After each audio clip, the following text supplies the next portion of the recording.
देखिए, ये सरकार जो एक कानून में संशोधन करके लेकर आई है, और वो है कि जो ड्राइवर होगा वो एक्सीडेंट अगर करेगा तो उसकी सजा 10 साल की होगी और 7 लाख रुपए जुर्माना होगा। सजा 10 साल की और 7 लाख रुपए जुर्माना। मैं एक बात बहुत सिंपल सी सीधी सी पूछना चाहता हूं इस सरकार से, क्या एक्सीडेंट कोई जान के करता है? अगर सामने कोई पक्षी आ जाए, कोई जानवर आ जाए, कोई इंसान आ जाए, वो भरसक कोशिश करता है कि किसी भी सूरत में उसको चोट ना लग जाए। और कई बार ऐसी स्थिति आती है कि उसमें वो खुद जो ड्राइवर है, उसमें बैठे हुए जो लोग हैं गाड़ी में, वो बड़े भयानक हादसे का शिकार हो जाते हैं। मैं एक एक्सीडेंट को जानता हूं, ऐसे कितने ही हैं, पर मैं एक एक्सीडेंट का उदाहरण देता हूं। बीजेपी के ही एक एमपी रहे हैं, संघप्रिय गौतम, नाम भी लेता हूं। वो लखनऊ की तरफ जा रहे थे गाड़ी से, एम्बेसडर गाड़ी में ऐसे ही एक व्यक्ति को, साइकिल वाले को बचाते हुए उनकी गाड़ी एक गहरे उसमें पोखर में, जोहड़ जिसे बोलते हैं, पूल, तालाब जिसे अंग्रेजी में और हिंदी में बोलते हैं, उसमें जाके गिरी। उनके परिवार के 4 लोगों की मौत हुई, 4 लोगों की, जिसमें उनका बेटा भी था। उनका बेटा, 4 लाशों का अंतिम संस्कार बुलंदशहर में हम सब ने मिलकर वहां किया था।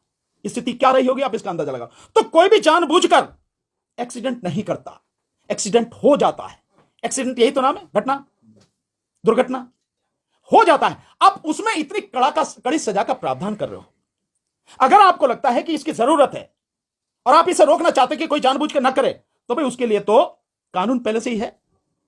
अगर कोई व्यक्ति जानबूझकर एक्सीडेंट करता, चोट मारता है, तो नियत देखी जाती है ना, इंटेंशन कानून में, तो उसके लिए तो कानून है ऑलरेडी। अगर वो किसी की हत्या करता, कराया जाता है, बहुत से लोग एक्सीडेंट के माध्यम से मरवाते हैं लोगों को, उसके लिए तो कानून है। आप 302 में उसकी नियत है ना, क्योंकि जो वो सारा जो सवारी है, यानी जो गाड़ी है, वो हथियार के रूप में इस्तेमाल होगी ना, उसके लिए 302 का कानून है। आप ये जो ला रहे हैं, इससे बड़ा इस देश की जनता के साथ और मजाक हो नहीं सकता। पर मोदी सरकार का तो ये काम ही है, कोई नई बात थोड़ी है। ये जो ड्राइवर अपने आप को बड़े वो समझते थे कि नहीं, मोदी सरकार बहुत बढ़िया है, बहुत अच्छा मानती है, वो सारे के सारे अब सामने आ गई। केवल इतनी बात नहीं है, कानून क्यों लाया गया है, इसके पीछे बहुत गहरी साजिश है। ये कानून केवल सामने से दिख रहा है कि जो वो है ड्राइवर हैं, उनको सजा देने के लिए। मैं ड्राइवर तो कौन है, आप भी ड्राइवर हो, ये सारे के सारे जितने पत्रकार बैठे, भैया मोटरसाइकिल पर आए हो ना, कार से आए हो ना, तो ड्राइवर तो तुम भी हो, मैं भी हूं। इस देश में मैं समझता हूं छोटे मोटे बच्चों को छोड़ के बाकी सारे लगभग लोग जो है मतलब ड्राइवर ही हैं। तो इन सबके लिए कानून है, केवल वो नहीं ट्रक चलाते हैं, बस चलाते हैं, उनके लिए, सबके लिए, सबकी गर्दन इस तरह से फंसाई जा रही है।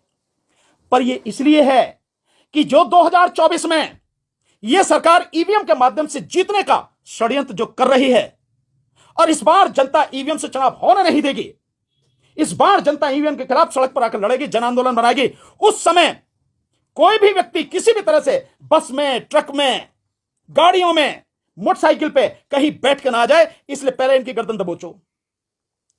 यह है उसकी इंटेंशन इस कानून के पीछे। यह है कि जिस समय वो सत्ता में वापसी के लिए सारे हथकंडे अपनाएगी, तब किसी भी व्यक्ति को किसी भी तरह का वाहन उपलब्ध ना हो जाए। यह है गहरी साजिश, इसलिए सारे के सारे काम किए जा रहे हैं। तो हम इसका पूरी तरह से विरोध करते हैं।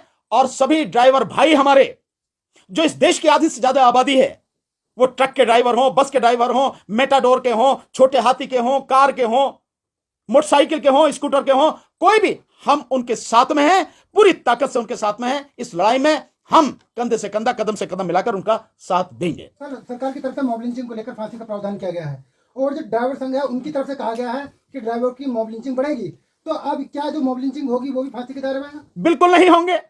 मॉब लिंचिंग कौन कर रहा है? बीजेपी और आरएसएस से जुड़े हुए लोग हैं। आप उनकी सारी देख लीजिए। गाय के नाम पे कौन मार रहा है? विश्व हिंदू परिषद के लोग, बजरंग दल के लोग, यही लोग मार रहे हैं ना गाय के नाम पर, यही लोग मार रहे हैं ना। तो मॉब लिंचिंग कौन कर रहा है? बीजेपी, आरएसएस, उनसे जुड़े हुए संगठन, उन्हीं से जुड़े हुए लोग हैं। और इसका जो है उन्होंने धंधा बना रखा है, धंधा कर रहे हैं वो लोग। वो लोग हैं, आपको दिखाने के लिए बना दिया कि उनके लिए कड़ा कानून है, फांसी की सजा। एक को भी कुछ नहीं, फांसी तो बहुत दूर की बात है, उन्हें अरेस्ट कर लें ढंग से, तभी की बड़ी बात है। लेकिन सर, ड्राइवर भी तो उसी श्रेणी में आएंगे। कौन? हाँ, ड्राइवर जरूर टांग दिए जाएंगे। अगर ड्राइवर भी उसी श्रेणी में आ रहे हैं ना, कि वो भी मॉब लिंचिंग कर रहे हैं, तो वो निश्चित रूप से टांग दिए जाएंगे। रही इसकी बात मॉब लिंचिंग बड़े आराम से रुक सकती है, इसके लिए किसी कानून की जरूरत नहीं है। जो आरएसएस और बीजेपी के मुखिया हैं और जो इनके संगठनों के लोग हैं, इन्हें यही तो कहना कि हमारा कोई भी आदमी किसी भी तरह से कोई मॉब लिंचिंग नहीं करेगा।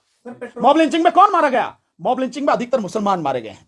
सर, अलग अलग जगहों पे जो प्रदर्शन हो रहे हैं, महाराष्ट्र, यूपी, गाजियाबाद, तमाम जगहों पर पेट्रोल की जो है खपत, मतलब पेट्रोल कम पड़ गए हैं तमाम जगहों पर 50% तक, और गृह मंत्रालय इस पे नजर रख रहा है इस पूरी घटना को लेकर, क्या कहेंगे? भैया किसी पे नजर नहीं है उनकी, उनकी आंखें क्या है नहीं क्या, उन्हें नहीं दिखता, उन्हें समझ में नहीं आता। सरकार का मतलब ये नहीं कि पहले करो और फिर देखो कि क्या होता है। सरकार का मतलब है कि सारी चीजों का आकलन पहले कर ले कि इसके संभावित परिणाम प्लस और माइनस क्या हो सकते हैं, पक्ष और विपक्ष में कहां तक जा सकते हैं, फायदे क्या हो सकते हैं, नुकसान क्या हो सकते हैं, उसके बाद में कानून लाना चाहिए। पर यह सरकार तो ऐसी है, नोटबंदी करती है और उसके बाद में लोग अपने ही पैसे के लिए सड़क पर मर जाते हैं, और सरकार दिन प्रतिदिन उनमें कानूनों में, उसमें नियमों में बदलाव करती है। ऐसे जीएसटी लाती है और जीएसटी में हजारों तरह के उसमें बदलाव कर दिए गए, बावजूद उसके आज भी ठीक से नहीं वो सारी चीजें आ रही काबू में। ये सरकार। डीसी कपिल साहब 1 मिनट जरा बताएंगे।